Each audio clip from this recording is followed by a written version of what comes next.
बिस्मिल्लाहिर्रहमानिर्रहीम अस्सलाम वालेकुम। मैं हूं आपका फिज़िक्स टीचर हमज़ा अख्तर और आज हम स्टडी करेंगे चैप्टर 10 का next topic that is characteristics of wave. Characteristics of wave में सबसे पहले हम बात करेंगे क्रस्ट एंड ट्रफ की। क्रस्ट और ट्रफ की डेफिनेशन को समझने से पहले ये आपको स्क्रीन पे एक पिक्चर शो हो रही होगी, इसे देखें और ये बताएं कि ये कौन सी वेव्स हैं। अगर तो आपके माइंड में ये आ रहा था कि ये ट्रांसवर्स वेव हैं तो आप बिल्कुल ठीक सोच रहे हैं, ये हमारे पास ट्रांसवर्स वेव ही हैं। और ये जो लाइन है ये हमारे पास रेफरेंस लाइन है।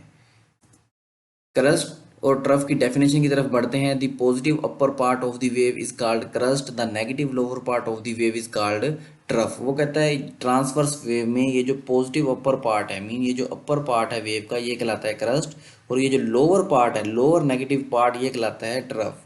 इट मीन्स कि ये भी हमारे पास क्रस्ट हुआ, ये भी क्रस्ट है, ये पोर्शन भी क्रस्ट है, ये भी क्रस्ट है।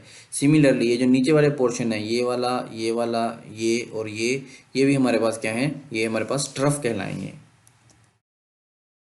इस पिक्चर में आपको ये क्रस्ट पॉइंट्स, ये सारे के सारे जो क्रस्ट पॉइंट्स हैं वो इंडिकेट करके दिखाए गए हैं, और ये जो हमारे पास लोअर पार्ट हैं जिनको हमने ट्रफ का नाम दिया था वो भी इंडिकेट करके दिखा दिए गए हैं। नेक्स्ट है हमारे पास वेवलेंथ। वेवलेंथ को हम कैसे डिफाइन करेंगे? Distance between any two consecutive crust और trough in a transverse wave. वो कहता है किसी ट्रांसवर्स वेव में जो एक क्रस्ट से लेके दूसरे क्रस्ट तक का डिस्टेंस होगा वो हमारे पास क्या कहलाएगा? वेवलेंथ। और वेवलेंथ को हम लैम्डा से रिप्रेजेंट करते हैं। सिमिलरली एक ट्रफ से लेके जो हमारे पास नेक्स्ट ट्रफ होगा वहाँ तक का जो डिस्टेंस होगा उसे भी हम क्या नाम देंगे? उसे भी हम वेवलेंथ का नाम देंगे। इससे हम इस पिक्चर से मज़ीद क्लियरली भी समझ सकते हैं कि ये एक हमारे पास क्रस्ट है, इस क्रस्ट से लेके ये जो नेक्स्ट हमारे पास क्रस्ट है वहाँ तक का जो डिस्टेंस है वो क्या कहला रहा है? वेवलेंथ। सिमिलरली ये जो लोअर पोर्शन में हमारे पास एक ट्रफ से लेके नेक्स्ट ट्रफ तक का जो डिस्टेंस है ये कहलाता है हमारे पास वेवलेंथ। वेवलेंथ को हम लैम्डा से रिप्रेजेंट करते हैं, और जो वेवलेंथ का हमारे पास यूनिट है वो होता है मीटर। नेक्स्ट है हमारे पास कंप्रेशन एंड रेयरफैक्शन। कंप्रेशन और रेयरफैक्शन को समझने से पहले ये दोबारा आपको एक पिक्चर शो हो रही है और ये सोचें कि ये कौन सी वेव्स हैं। अगर तो आपके माइंड में ये आ रहा था कि ये हमारे पास लॉन्गिट्यूडनल वेव्स हैं तो आप बिल्कुल ठीक सोच रहे हैं, ये हमारे पास लॉन्गिट्यूडनल वेव्स ही हैं। अब हम चलते हैं कंप्रेशन और रेयरफैक्शन की डेफिनेशन की तरफ। A region where turns of coil और particles are closer together than average is called compression, and the region where tons of coil or particles are further apart than average is called rarefaction। वो कहता है वो वाला reason जहाँ पर ये जो टर्न्स हैं ये पास पास होंगी वो हमारे पास कहलाएगा कंप्रेशन, और जहाँ पर ये जो टर्न्स हैं या ये जो पार्टिकल्स हैं ये दूर दूर होंगे वो कहलाएगा रेयरफैक्शन। इट मीन्स कि ये वाला पोर्शन भी हमारे पास कंप्रेशन है, ये जहाँ पर पार्टिकल पास पास हैं ये भी कंप्रेशन है, ये भी कंप्रेशन है, और ये भी कंप्रेशन है। सिमिलरली ये जहाँ पर पार्टिकल्स दूर दूर है ये हमारे पास रेयरफैक्शन है, ये पोर्शन भी रेयरफैक्शन हुआ, और ये पोर्शन भी हमारे पास रेयरफैक्शन है। कि नेक्स्ट पिक्चर में ये सारे के सारे आपको कंप्रेशन और रेयरफैक्शन इंडिकेट करके दिखा दिए गए हैं ताकि आपको जो है वो इजीली समझ आ सके। नेक्स्ट हमारे पास है वेवलेंथ। वेवलेंथ को कैसे डिफाइन करेंगे? वो कहता है distance between any two consecutive compressions और rarefaction in a longitudinal wave. वो कहता है किसी भी लॉन्गिट्यूडनल वेव में एक कंप्रेशन से लेके दूसरे कंप्रेशन तक का जो डिस्टेंस होगा वो कहलाएगा वेवलेंथ। या इस तरह से भी कह सकते हैं कि एक रेयरफैक्शन से लेके नेक्स्ट रेयरफैक्शन तक का जो डिस्टेंस होगा वो कहलाएगा वेवलेंथ। इस चीज़ को हम इस डायग्राम से ज़्यादा क्लियरली समझ सकते हैं। यहाँ पर जहाँ पर पार्टिकल्स पास पास हैं इसको हम कंप्रेशन कहते हैं, और ये हमारे पास नेक्स्ट कंप्रेशन है। एक कंप्रेशन से लेके उससे नेक्स्ट कंप्रेशन तक का डिस्टेंस हमारे पास वेवलेंथ कहलाता है। सिमिलरली ये वाला पोर्शन रेयरफैक्शन है, और यहाँ से लेके यहाँ तक ये दूसरे रेयरफैक्शन तक का जो डिस्टेंस है ये हमारे पास क्या कहलाएगा? वेवलेंथ। वेवलेंथ को हम लैम्डा से रिप्रेजेंट करते हैं, और वेवलेंथ का जो यूनिट है वो हमारे पास क्या है? मीटर। नेक्स्ट है हमारे पास एम्पलीट्यूड ऑफ वेव। एम्पलीट्यूड क्या होता है? The maximum displacement from the mean position to extreme position in a wave. किसी भी वेव में मीन पोजीशन से लेके ये वाली पोजीशन या ये वाली लाइन जिसे हम रेफरेंस लाइन कहते हैं, इसे हम मीन पोजीशन का नाम भी देते हैं। मीन पोजीशन से लेके ये मैक्सिमम जहाँ तक वेव ऊपर तक गई है इस लाइन तक या इस पॉइंट को हम एक्सट्रीम पोजीशन कहते हैं। मीन पोजीशन से लेके एक्सट्रीम पोजीशन तक का जो डिस्टेंस होगा वो हमारे पास क्या कहलाएगा? एम्पलीट्यूड। एम्पलीट्यूड को हम जो है वो सिंबल ए के साथ या एक्स नॉट के साथ रिप्रेजेंट करते हैं, और एम्पलीट्यूड का जो यूनिट होता है वो हमारे पास क्या होता है, मीटर। नेक्स्ट है हमारे पास टाइम पीरियड। टाइम पीरियड क्या होता है, the time required to complete one vibration या one cycle is called time period. एक वाइब्रेशन कंप्लीट होने में जो टाइम लगता है वो कहलाता है टाइम पीरियड। इस एनिमेशन वीडियो में हम देख सकते हैं,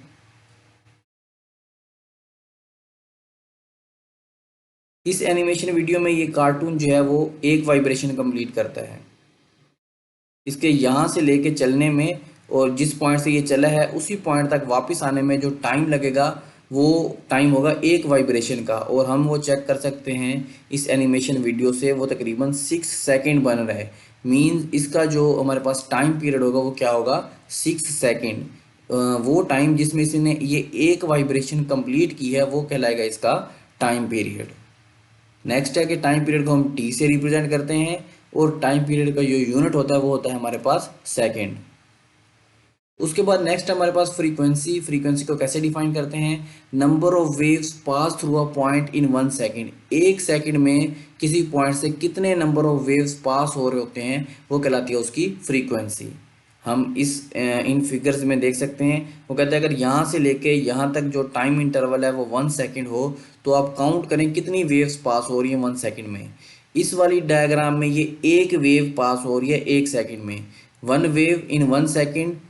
1 सेकेंड में जो है वो हम लिख सकते हैं यहाँ पे नंबर ऑफ वेव्स कितनी है हमारे पास, ये यहाँ पे हम लिखते हैं कि हमारे पास कितनी वेव पास हो रही हैं और कितने टाइम में पास हो रही हैं। सारों का टाइम तो सेम है। ये हमारे पास नंबर ऑफ वेव कितनी है, एक वेव पास हुई है कितने टाइम में, 1 सेकेंड में। तो यहाँ पर जो फ्रीक्वेंसी निकलेगी वो कितनी निकलेगी, 1 हर्ट्स। हर्ट्स क्या है, हर्ट्स हमारे पास फ्रीक्वेंसी का यूनिट होता है। सिमिलरली अब यहाँ पर चेक करें कितनी वेव पास हो रही है, ये यहाँ से लेके यहाँ तक हमारे पास एक वेव होगी, और यहाँ से जो नेक्स्ट यहाँ से लेके यहाँ तक ये हमारे पास दो वेव्स होगी। तो हम यहाँ पर लिख सकते हैं कि नंबर ऑफ वेव्स कितनी है हमारे पास 2, और कितने टाइम में कंप्लीट हुए 1 सेकेंड में। तो हमारे पास फ्रीक्वेंसी कितनी निकलेगी, 2 हर्ट्स। सिमिलरली हम यहाँ पर भी चेक कर सकते हैं कितनी वेव्स पास हो रही हैं, कि यहाँ से लेके यहाँ तक जाने में एक वेव, फिर ये हमारे पास नेक्स्ट वेव, और ये हमारे पास फिर थर्ड वेव, और ये हमारे पास फोर्थ वेव। मीन यहाँ पर जो टोटल नंबर ऑफ वेव्स हैं वो कितने हैं, 4, और ये कितने टाइम में कंप्लीट हुई हैं, 1 सेकेंड में। इट मीन्स यहाँ पर जो फ्रीक्वेंसी होगी वो कितनी होगी, 4 हर्ट्स।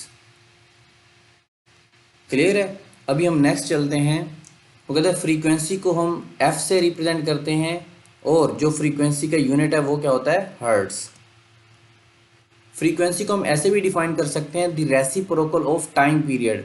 जो फ्रीक्वेंसी और टाइम पीरियड है ये आपस में इन्वर्सली प्रोपोर्शनल है। मीन अगर कोई वेव है और उसकी फ्रीक्वेंसी ज़्यादा है तो उसका जो टाइम पीरियड निकलेगा वो कम निकलेगा, और अगर कोई वेव है उसकी फ्रीक्वेंसी कम है तो उसका टाइम पीरियड क्या होगा, ज़्यादा होगा। फ्रीक्वेंसी और टाइम पीरियड आपस में इन्वर्सली प्रोपोर्शनल हैं, इन्वर्सली रिलेटेड हैं। यहीं से हम फ्रीक्वेंसी का एक और यूनिट भी ड्राइव कर सकते हैं। हम जानते हैं कि जो टाइम पीरियड का यूनिट होता है वो होता है हमारे पास सेकंड। तो यहाँ पर हम लिख सकते हैं कि 1/सेकंड, टाइम की जगह क्या आ जाएगा, सेकंड, और सेकंड को जब हम ऊपर लेके जाएंगे ये हमारा हो जाएगा पर सेकंड। तो हमारे पास फ्रीक्वेंसी के दो यूनिट हो गए। ऐसे यूनिट क्या है, हर्ट्स, और दूसरा यूनिट क्या है, पर सेकंड। नेक्स्ट है हमारे पास वेव फ्रंट। वेव फ्रंट्स क्या होते हैं, the imaginary lines formed by joining all the points that are in the same phase. वो कहता है वो इमेजिनरी लाइन जो कैसे बने, by joining all the points, उन पॉइंट्स को मिलाने से जो क्या हो, आपस में सेम फेज हों। जितने भी हमारे पास क्रस्ट के पॉइंट्स होते हैं, क्रस्ट के तमाम पॉइंट्स आपस में इन फेज होते हैं, मीन सेम फेज होते हैं, सेम फेज में होते हैं। और जो हमारे पास ट्रफ के सारे पॉइंट्स आपस में भी क्या होते हैं, ट्रफ के भी सारे के सारे पॉइंट्स आपस में सेम फेज में होते हैं। सेम फेज भी कह सकते हैं और इनको इन फेज भी कहते हैं।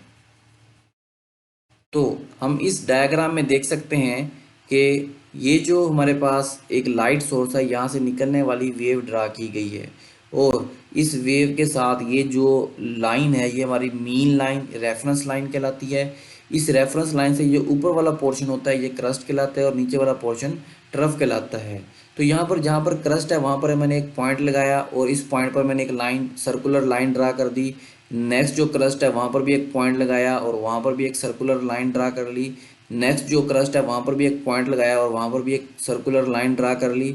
सिमिलरली नेक्स्ट भी जो हमारे पास क्रस्ट है वहाँ पर भी मैंने एक पॉइंट लगाया और वहाँ पर भी एक सर्कुलर लाइन ड्रा कर ली। ये मैंने सारे की सारी लाइन कहाँ पर ड्रा की, ये मैंने क्रस्ट पॉइंट्स पर ड्रा की।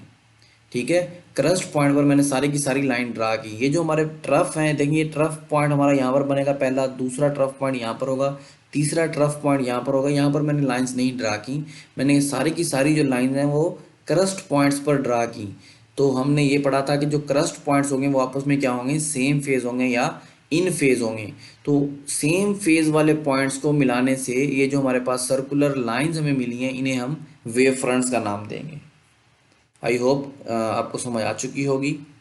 नेक्स्ट चलते हैं वेव स्पीड। वेव स्पीड क्या होती है, the distance travelled by a wave in a given time interval. Mean हमारे पास गिवन टाइम में कोई वेव कितना डिस्टेंस ट्रैवल करती है वो कहलाएगी वेव स्पीड। हम सपोज करते हैं हमारे पास कोई वेव है, वो डिस्टेंस वो 20 मीटर डिस्टेंस कवर करती है 5 सेकंड में। तो हम अगर उसकी स्पीड कैलकुलेट करें वो हमारे पास आ जाएगी 5 4 20। तो हमारे पास क्या आंसर आ जाएगा, 4 मीटर पर सेकेंड। मीन जो वेव होगी उसकी स्पीड होगी 4 मीटर पर सेकेंड। तो ये हमने चीज़ भी बता दी कि ऐसा ही यूनिट जो होता है वेव स्पीड का वो क्या होता है, मीटर पर सेकेंड। लास्ट में हमारे पास प्रूव है, वो कहता है prove that v is equal to f lambda. ये प्रूव है, इंपॉर्टेंट प्रूव है, कई दफ़ा पेपर में पूछा जा चुका है। तो हम इसे ड्राइव करते हैं। हम सबसे पहले यहाँ पे बात करते हैं कि definition of speed of wave जो कि हमने अभी पढ़ी, डिस्टेंस अपॉन टाइम, मैथमेटिकली उसको लिखते हैं v is equal to s upon t.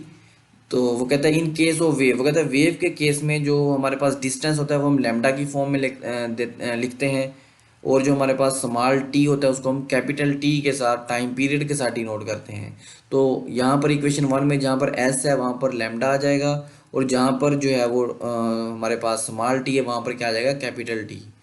तो वो कहता है देयर फॉर इक्वेशन 1 बिकम, तो हमारे पास जो इक्वेशन 1 होगी वो कुछ इस तरह से बन जाएगी, v is equal to s upon t की जगह क्या आ जाएगा, lambda upon capital T. This can also be written as, इस इक्वेशन को हम इस तरह से भी लिख सकते हैं कि 1/t पहले लिख लें, लैम्डा को आगे भेज दें, कोई फर्क नहीं पड़ता। और हमने ये अभी पढ़ा है कि 1/t जो है वो बराबर होता है एफ के, मीन फ्रीक्वेंसी जो है वो रेसिप्रोकल होती है टाइम पीरियड का। तो जहाँ पर 1/t है वहाँ पर हम एफ भी लिख सकते हैं। तो ये हमारा जो है वो प्रूव जो है हो चुका है कि v is equal to f lambda. और ये इंपॉर्टेंट प्रूव है, कई दफ़ा पेपर में आ चुका है। वो सिंपली ये पूछता है कि prove that v is equal to f lambda. तो आपने क्या करना होगा, अपने वेव स्पीड की डेफिनेशन से बात शुरू करनी है, वहाँ पर चेंजिंग करनी है, एस को जो है वो रिप्लेस करना है लैम्डा के साथ, स्मॉल टी को रिप्लेस करना है कैपिटल टी के साथ, और फिर आपके पास लैम्डा अपॉन टी आ जाएगा। 1/t को अलहदा कर लें, लैम्डा को अलहदा कर लें, 1/t की जगह आप सिंपली एफ रिप्लेस कर दें। तो ये आपके पास सिंपल सा जो है वो एक प्रूफ है, इसे आप जो है वो अच्छे से मेमोराइज करें। Thanks for watching.